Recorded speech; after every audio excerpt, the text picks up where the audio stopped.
Welcome back to Colt Tries Things. Today we'll be trying No Man's Land beef jerky. Thank you to this comment right here for suggesting it. I got their hot flavor, and let's get right into it. Never had this before. Looks good. Smells good. Actually smells really good.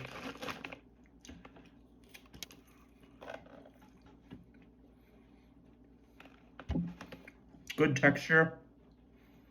It's a drier jerky. I prefer a drier jerky. Good.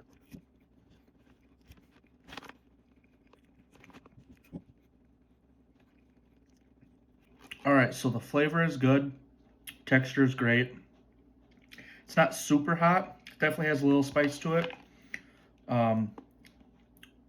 Overall, very good. Like a 8.5 out of 10. That's actually really good. I would recommend trying this.